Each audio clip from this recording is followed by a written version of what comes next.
এটি পাকিস্তানের সাথে ভারতের যুদ্ধের কোনো দৃশ্য নয়।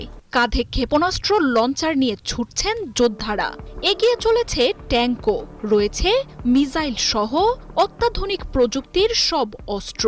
বাংলাদেশ সীমান্তের চিকেন স্নেক অঞ্চলে যুদ্ধের সাজে দেখা গিয়েছে ভারতীয় বাহিনীকে। পাকিস্তানের সাথে সংঘাত আর চীনের সাথে উত্তেজনার মধ্যেই এবার চিকেন স্নেক এলাকায় সাম্প্রতিককালের সবচেয়ে বড় যুদ্ধ মহড়া চালিয়েছে ভারত।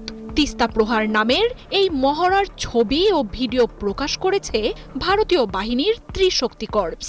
ভারতের উত্তর পূর্বাঞ্চলের সেভেন সিস্টার্স রাজ্যের সাথে একমাত্র যোগাযোগের পথটির উপর যে কোনো হুমকি ঠেকাতে মরিয়া হয়ে উঠেছে নরেন্দ্র মোদীর সরকার।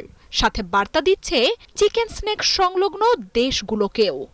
কেসারেন শেকড় থেকে শিখরে।